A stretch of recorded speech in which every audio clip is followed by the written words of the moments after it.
Halo, lo, apa kabar? Semoga selalu dalam keadaan sehat walafiat, tetap semangat. Assalamualaikum warahmatullahi wabarakatuh. Kembali berjumpa dengan kami dalam program Off the Record. Ya, obrolan di meja redaksi, membaca berita di balik berita. Kita bacain berita-beritanya dan kita berikan konteks dan juga insight story-nya gitu ya. Tentu bersama kami, saya Hersubun Arif. Dan saya Agibeta senang sekali menjumpai Anda pada hari ini. Ini menjelang akhir pekan ya Mas Hersu. Ya, Walau menjelang demikian ya, beritanya masih berat ya, juga soal diskusi menjelang politik. akhir pekan dan juga menjelang Hari Raya Idul Adha, Mbak. Kan kalau kelihatannya akan sama ini ya, pemerintah dan Muhammadiyah kelihatannya sudah, kalau Muhammadiyah sudah memutuskan hari Senin ya Betul. untuk Hari Mhm. Raya Idul Adha-nya itu tanggal 17, berarti untuk pemerintah juga kemungkinan besar juga tanggal 17. Jadi memang buat teman-teman, karena satu Zulhijjahnya mereka udah sama kan, jadi banyak di antara teman-teman kita yang sudah berpuasa Zulhijjah. Kalau yang belum sempat, saya kira masih ada kesempatan tuh besok 2 hari ya, hari Sabtu dan Ahad untuk puasa sebelum kemudian Mhm. kita merayakan Hari Raya Idul Adha pada hari Seninnya bagi. Oke. Eh, saya kira topik politiknya masih hangat. Itu perkembangan pilkada di Jakarta ini sekarang makin ramai. Saya sih lebih sepakat nyebutnya DKI Jakarta aja, Mbak, karena kan memang kepresnya, perpres atau kepres ya yang belum belum ada kok ya sampai sekarang ya. Jadi ya masih di Jakarta, ini masih ibu kota statusnya sekarang gitu ya. Ini ramai banget dan kepastiannya bahwa para eh, ketua-ketua umum Partai Koalisi Indonesia Maju sepakat mengusung Ridwan Kamil, dan kelihatannya eh, ada upaya nanti kelihatannya akan dipaksakan Kaisang ya yang masuk ke situ ya, walaupun Gerindra menyatakan akan mengusung kader internalnya pada waktu itu yang Mbak Agi. Ini ini Mhm. menarik ini kalau kemudian Kaisang pun gagal untuk menjadi calon wakil presiden, calon wakil gubernur di eh, koalisi Indonesia Maju, ya itu bisa jadi indikator hubungan antara Pak Jokowi dengan Pak Prabowo udah makin merenggang. Tapi kalau Kaisang bisa tetap maju bersama Ridwan Kamil, menggeser calon internal dari Partai Gerindra, ya berarti Pak Prabowo masih tetap di bawah kendali Pak Jokowi. Gitu kan Mbak Agi ya. Ini topik ini yang nanti kita akan bahas. Yang cukup Mhm. menarik di luar juga soal apa nih Mbak Agi selain itu? Ya, perkembangan dari, kasus Hasto ya Mas Hersu, Mhm. yaitu soal Harun Masiku ini juga menarik ini karena, memang kelabakan betul ini kelihatan dari PDIP ya Mas Hersu, karena, selain kepada Dewas begitu ya, mengadukan, Kompol Rosa gitu namanya ya, yaitu penyidik yang, menyita HP, buku catatan, agenda dan sebagainya begitu ya dari Kusnadi, yaitu staf dari Hasto, juga bersafari ke Komnas HAM dan terakhir kemarin seharusnya jadi rupanya pada Rabu malam itu ada pemanggilan kepada Kusnadi tersebut Mas Hersu oleh KPK begitu. Tapi Kusnadi tidak hadir begitu, malah kemudian melaporkan ke Bareskrim Mhm. dengan alasan bahwa surat pemanggilannya baru diterima pada hari Rabu malam begitu. Seharusnya itu 3 hari sebelumnya, itu menurut kuasa hukum dari Kusnadi. Dan kemudian ternyata laporan di Bareskrim juga ditolak. Jadi dari pihak Bareskrim meminta supaya pra peradilan dulu. Nanti hasil dari setelah selesai dari pra peradilan baru bisa dilaporkan ke Bareskrim. Nah, ini menarik karena polisi menolak laporan tersebut gitu, di mana kita tahu padahal dulu ketika pengalaman dari KPK ketika akan mencokok OTT Harun Masiku dan Hasto ketika tengah berada di PT IKA, itu kan memang yang santer beritanya adalah kemudian para penyidik KPK ini ketika akan sholat begitu kemudian malah justru ditanya-tanya dan kemudian istilahnya itu ditangkap begitu oleh polisi begitu ya, sehingga mereka tidak bisa melanjutkan OTT di tempat tersebut gitu, walaupun itu kemudian disanggah oleh kepolisian, tidak ditangkap kok, hanya ditanya-tanya ketika itu, tapi momennya kemudian pada saat itu kemudian sudah menghilang Hasto dan Harun Masiku ketika itu. Nah, tapi sekarang tampaknya memang sudah berbalik, bahkan laporan ke Bareskrim pun juga ditolak begitu. Nah, ini menarik Mas Irsu, kita kita lanjutkan lagi bagaimana kelanjutannya. Oke, dua topik ini saya kira sangat kuat. Masih ada yang lain yang mau kita bahas? Ya, mungkin nanti saling berkaitan saja soal Kaisang bagi-bagi buku begitu ya, Ah, itu mengikuti jejak bagian paket dari dari Gibran. saya itu saya kira bagian dari cerita tadi ya soal kemungkinan dia maju di Jakarta Betul. ya, dan juga kaitannya dengan Anies ya. Saya kira Anies dengan PDIP itu kita Mhm. jadikan satu paket nanti di pembahasan yang pertama. Nah, kalau ini Mhm. saya kira memang dari sisi Pak Jokowi itu dipastikan bagaimanapun caranya pasti Kaisang harus harus masuk di pilkada di Jakarta ini, apakah sebagai gubernur atau wakil gubernur begitu ya Mbak Agi. Saya menduga Ya. kalau toh tidak bisa, target utama pasti gubernur, tapi rasanya kalau kemudian dia berat sendirian, beratnya itu artinya dari sisi potensi untuk menang juga tidak cukup besar. Kalau dia menjadi gubernur itu mungkin ada kemungkinan besar dia menjadi wakil gubernur, dan tampaknya mau tidak mau pasti dia ini akan dipaksakan untuk menjadi wakil gubernur dari Partai Koalisi Indonesia Maju begitu ya. Apalagi Kaisang kan tanda-tandanya dia mau maju itu sekarang sudah terlihat. Dia kemarin menyatakan dia tunggu kejutan di bulan Agustus. Terus dia mulai, nah tadi ada sebut mulai bagi-bagi buku, niru-niru kakaknya ya. Kalau kakaknya bagi-bagi buku bergambar anaknya, sekarang ini kalau Kaisang bagi-bagi buku tapi tanpa gambar keponakannya gitu ya. Ya. Iya ya, sementara karena anak Kaisang sendiri juga masih di dalam kandungan begitu ya Mas Irsu. Kita Ya. tidak tahu nanti kalau sudah sudah muncul begitu bagaimanakah perannya. Tapi yang jelas memang saat ini sepertinya bagi-bagi buku itu pasti ada maksudnya lah, ada Ya, pasti kelanjutannya. ada. Ya, apalagi dibagikannya juga kan di Jakarta begitu kan Mas Irsu. Jadi ini walaupun dikatakan pernyataan Kaisang bahwa dia bersedia untuk mendampingi Anies begitu. Kalau seandainya diminta dia akan bersedia itu seperti mengacak sinyal begitu kan Iya. bahwa ya, itu tidak mungkin lah. PSI sendiri sudah mengatakan ketika Pilpres kemarin, Grace Natali dan yang lain-lain, Giring apalagi begitu ya, seluruh jajarannya mengatakan yang jelas kami tidak mungkin itu mengusung Anies Baswedan. Jadi sudah seperti tutup buku lah gitu posisinya dengan Anies tersebut. Kalau sekarang tiba-tiba Ketua Umum PSI begitu mengatakan bersedia, itu kan lucu sekali begitu. Jadi itu hanya bagian dari itu. Karena Kaisang sendiri juga mengatakan bahwa tunggu nanti bulan Agustus akan ada kejutan. Nah, kalau seandainya dia sendiri dari sekarang udah mengatakan itu kan udah tidak mengejutkan lagi. Tapi yang jelas kemarin dia mengatakan bahwa bersedia juga untuk mendampingi Ridwan Kamil begitu, dan kemudian ternyata baru terungkap Mas Hersu bahwa sesudah adanya putusan MA yaitu soal batas usia 30 tahun untuk menjadi calon kepala daerah, itu nanti adalah batas usianya dihitung pada saat pelantikan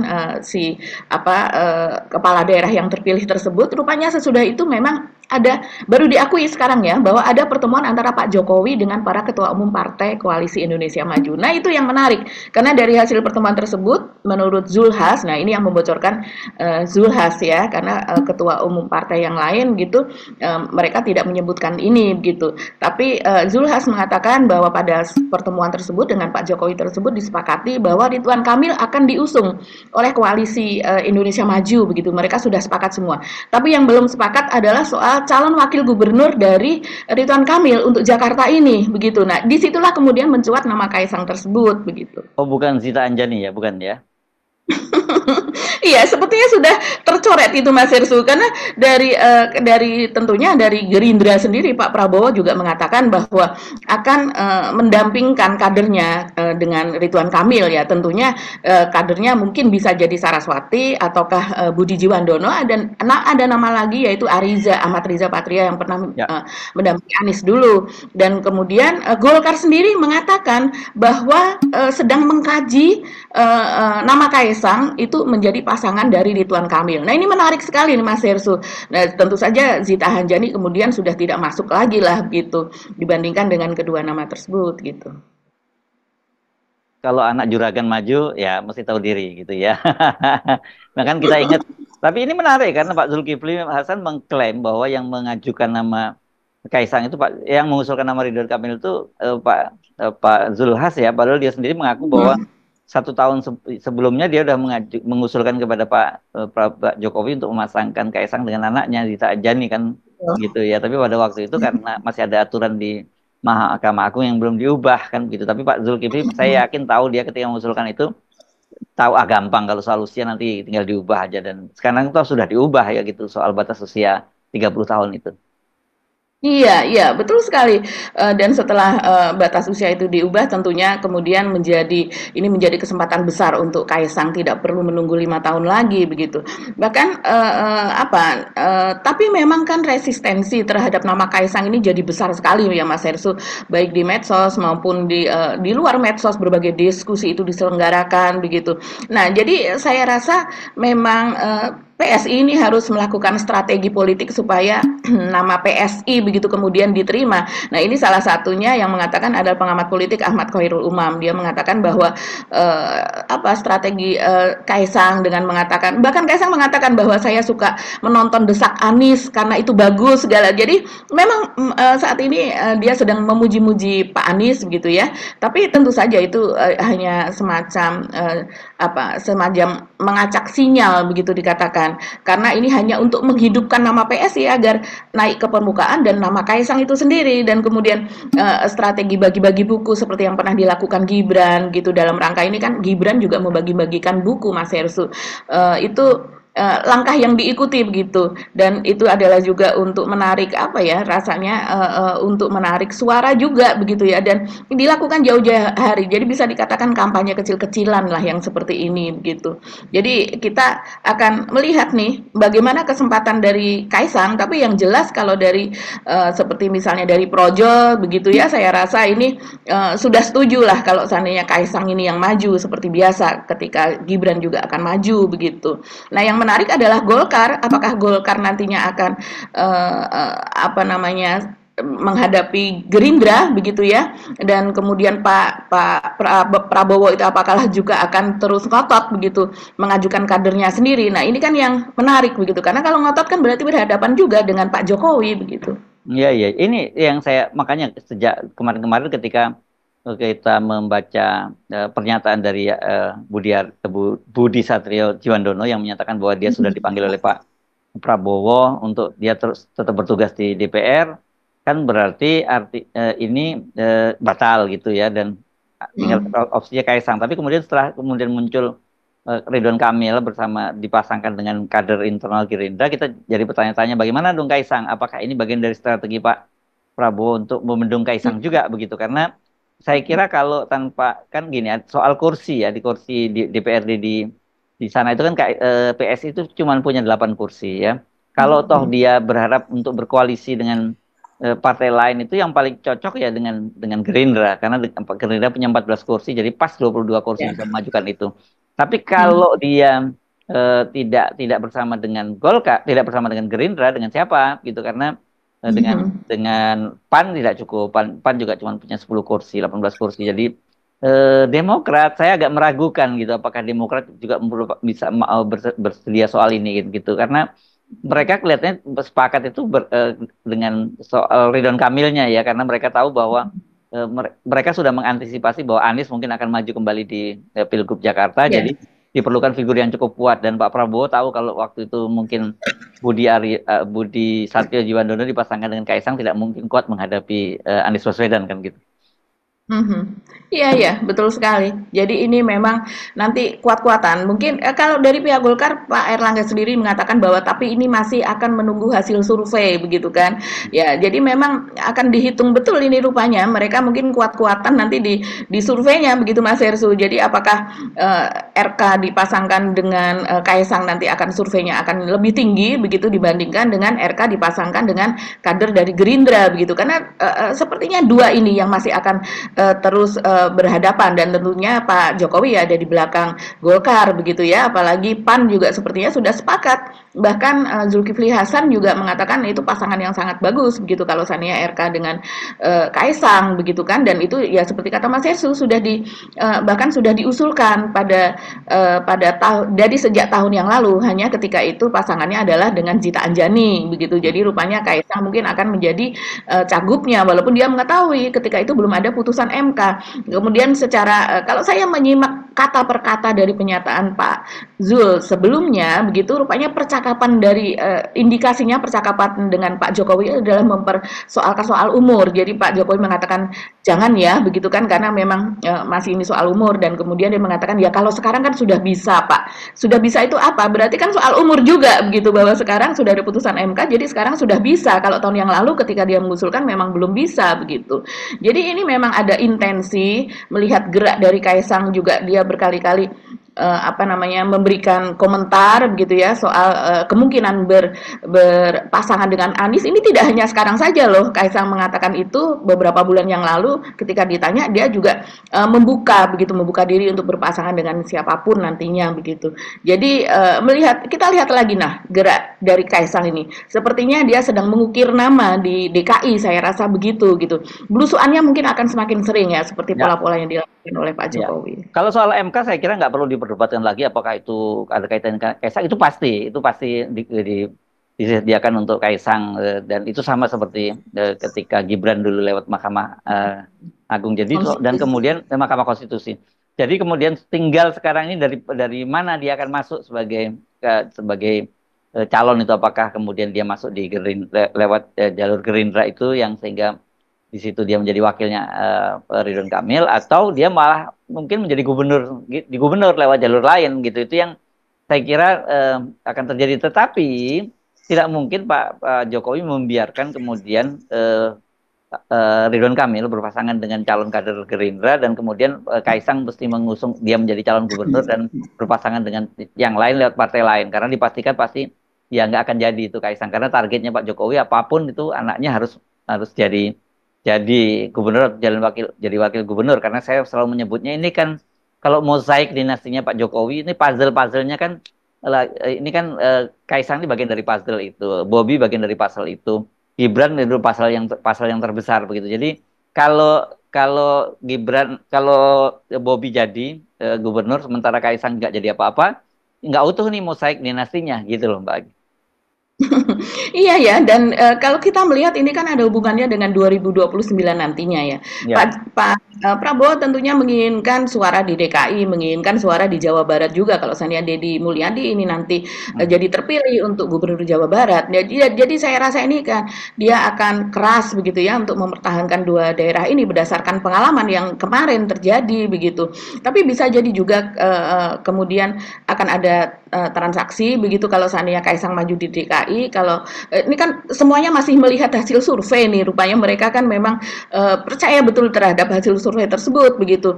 Jadi kalau suara Deddy Mulyadi misalnya masih belum elektabilitasnya masih belum terlalu kuat begitu ya, bisa jadi juga nanti ada kesepakatan begitu, misalnya semua hakim mendukung Deddy Mulyadi di Jawa Barat, yang penting koalisi mereka ini akan terus menang begitu, karena mereka kan berkeinginan agar koalisi ini solid dan tetap berkelanjutan sampai ke depannya begitu. ya. Jadi bisa jadi Jakarta kemudian dilepas begitu. Tapi kalau Jakarta dilepas gitu, ini kan artinya pada tahun 2029 bisa saja peta Nggak politik mungkin, Pak. itu Nggak mungkin. uh, Ya, kita bisa ya pastikan bahwa Jakarta tidak mungkin dilepas dan dilepas oleh Pak Prabowo. bukan bukan hanya Pak Prabowo, Pak Jokowi juga tidak akan tinggal diam. Pak Prabowo juga tidak akan diam karena ini berkaitan Ya, dengan persaingan 2029. Kan ini panggung betul. Jakarta ini adalah panggung menuju 2029 gitu ya.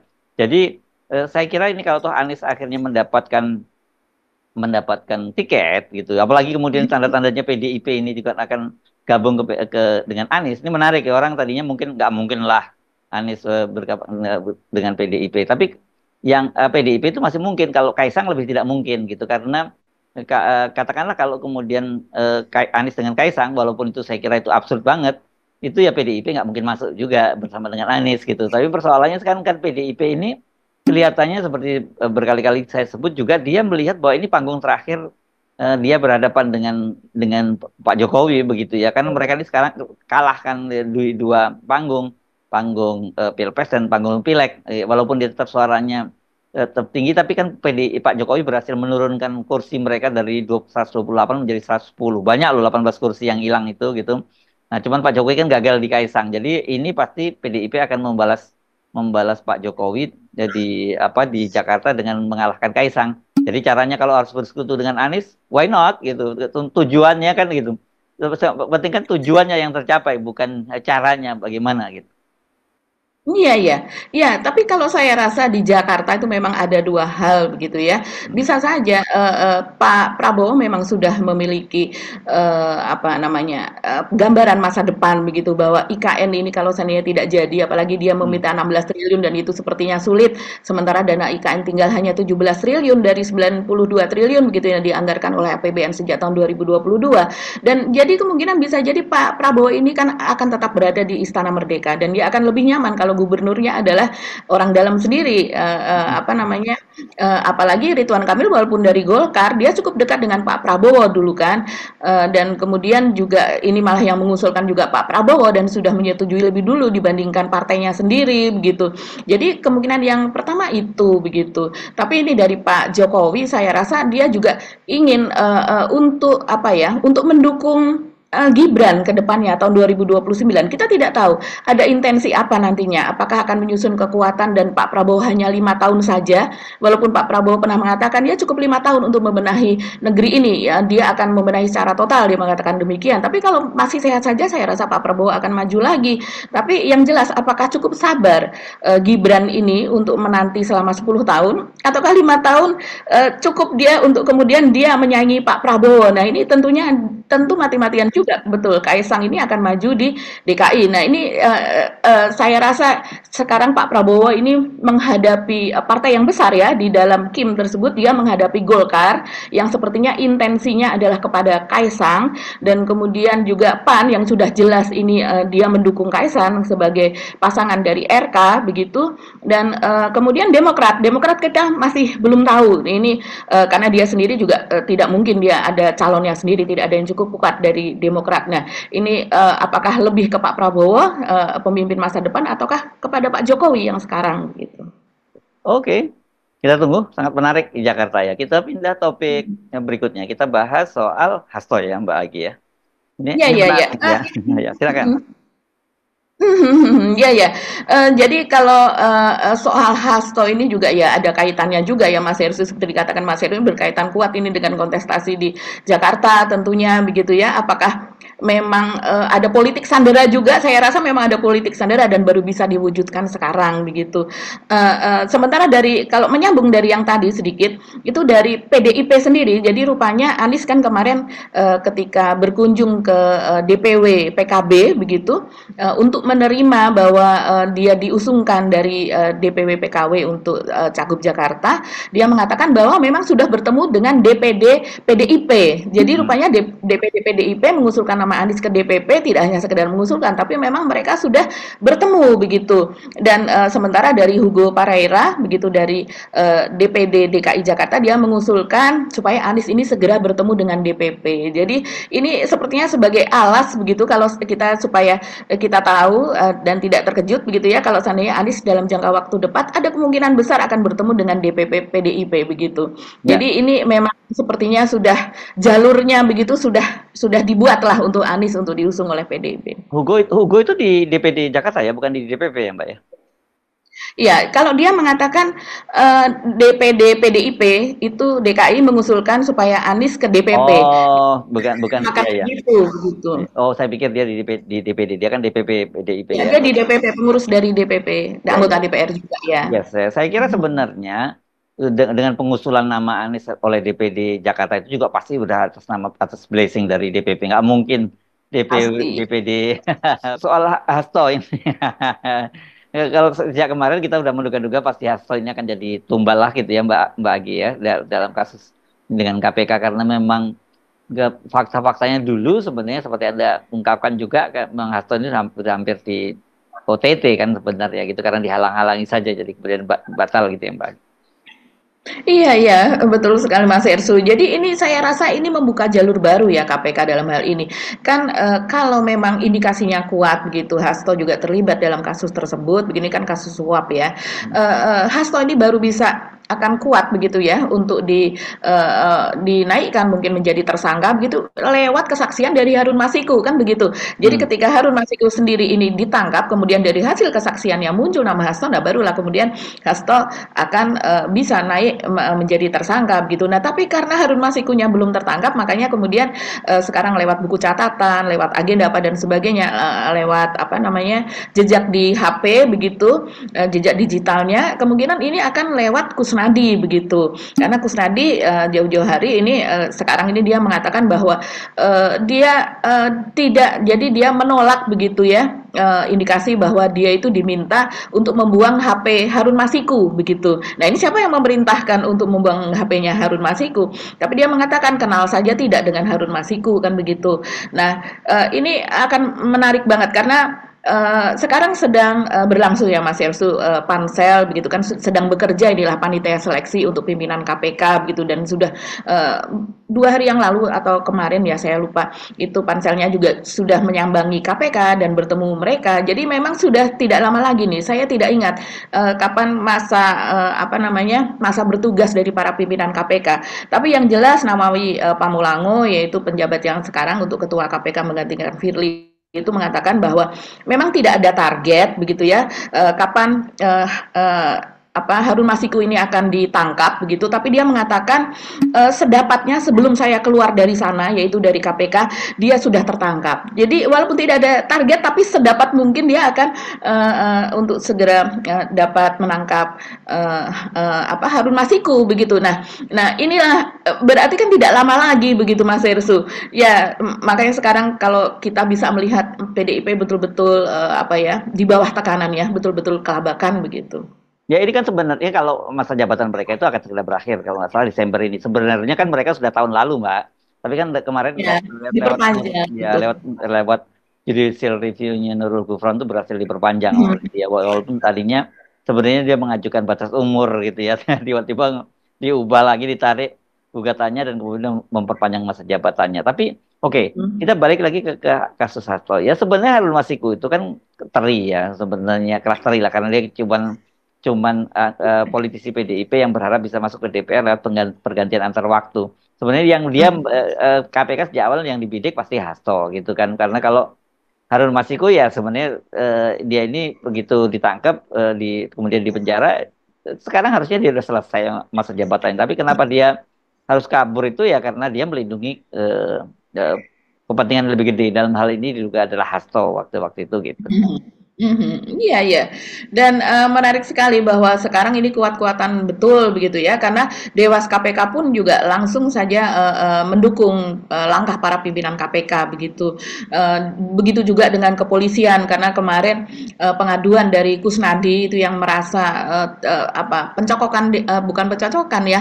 Jadi dia kan Hasto diperiksa 4 jam dan sementara Kusnadi sendiri katanya 3 jam. Ini kan luar biasa sekali. Sementara kemarin kasus Kusnadi itu kan dia belum menjadi saksi, tapi sudah diperiksa selama 3 jam begitu. Dan dia juga mengaku bahwa dia dibentak begitu oleh Kompol Rosa Purbobekti begitu, dan juga ada penyidik yang lainnya. Tapi pihak KPK juga mereka juga mengatakan bahwa kan ada CCTV di sana. Coba tunjukkan klaim tersebut kalau seandainya memang dia dibentak begitu. Sementara dari Komnas HAM sendiri juga masih akan melihat kasus ini begitu ya Mas Ersu. Jadi ini apa namanya? Mungkin nanti di pra peradilan juga nanti akan menarik karena tentu yang diadukan itu adalah proses dari penyitaan buku, HP, agenda dan sebagainya yang klaim dari PDIP itu berisi soal strategi pemenangan pilkada pada tahun ini begitu. Jadi ya kita lihat karena setelah kemarin Kusnadi ini tidak bersedia datang ke KPK tapi malah datang ke Bareskrim, ini kuasa hukumnya mengatakan bahwa minta dipanggil ulang begitu dan mereka berjanji akan Kusnadi akan datang ke KPK. Nah, bagaimana hasil pemeriksaan dari Kusnadi? Nah, ini pasti akan menarik begitu, dan Hasto sepertinya juga di sekolah hukum ya Mas Hersu di PDIP saat ini juga dia menyinggung terus soal ini begitu. Ya dia bercanda jangan kayak di KPK ini terlalu dingin, ini asin ruangannya. Dia masih bisa bercanda, berarti dia santai, nggak terlalu tegang begitu ya. Ini menarik karena ini bagaimanapun peristiwa yang terjadi di akhir-akhir masa jabatannya Pak Jokowi dan nuansa keterlibatan Pak Jokowi di situ, campur tangan Pak Jokowi itu kan sangat besar di sini ya. Jadi Iya, iya. ya, ini menarik memang, apakah kemudian KPK ini akan menyelesaikan kasus Hasto ini sebelum ya masa jabatannya Pak Jokowi berakhir, atau mereka ya nanti setelah ternyata Pak Jokowi berakhir mungkin nggak dilanjutkan karena kan masa jabatan pimpinan KPK itu sampai Desember sementara Pak Jokowi Oktober gitu. Iya, iya, iya. Makanya kita melihat ya, nuansanya sih sepertinya ini akan, Ya, terus menekan PDIP begitu, ya, karena ya seperti kita ketahui bahwa, Bu Mega juga masih belum bertemu juga sampai saat ini ya, begitu dengan Jokowi yang sepertinya itu tidak mungkin juga, ya, Prabowo yang masih mungkin pun ternyata juga sampai ya. sekarang juga belum bertemu. Oke, masih ada yang kita bahas, satu lagi ya Mbak Gia. Soal haji saya kira nanti kita akan baca apa kita akan sampaikan di lain waktu ya, tidak sekarang ya. Soal Iya, perkembangan iya. haji ya. Cuman kita prihatin saja ya Mas Hersu ya, karena hari Senin itu sudah puncaknya dan kemudian ini masih ada hampir 100 malah dikatakan oleh DPR, sebelumnya kan sekitar 50 lebih begitu, sekarang hampir 100 jamaah haji gitu yang katanya keracunan gitu akibat dari Ya, kemungkinan makanan basi. Ini kan terulang lagi tahun ya, ya. 2023 kemarin begitu, sekarang terjadi lagi. Padahal mereka harus dalam keadaan fit betul ini. Ya, ini tahapan terakhir yang namanya tahapan Armina ya, Arafah dan Mina. Ini Hmm. haji itu kan sepertinya di situ intinya. Jangan sampai Iya. kemudian kesehatannya mereka terganggu dan ya memang hajinya tidak batal, tapi kurang afdol ya dalam situasi semacam ini kalau terjadi hambat Betul. gangguan semacam itu. Oke, kita doakan para jemaah haji kita, bukan hanya dari Indonesia tapi seluruh dunia bisa sehat walafiat menjalankan ibadah haji sampai rangkaian terakhir nanti ya, nanti sampai tawaf ifadahnya selesai dan mereka bisa kembali ke tanah air masing-masing. Itu ya, Mbak Agi. Kita akhiri perbincangan kita kali ini. Sampai ketemu lagi. Kami mohon pamit. Saya Harus Arif. Dan saya Gibeta, terima kasih atas perhatian Anda. Tetap salam 0%. Oke. Wassalamualaikum warahmatullahi wabarakatuh. Waalaikumsalam warahmatullahi wabarakatuh.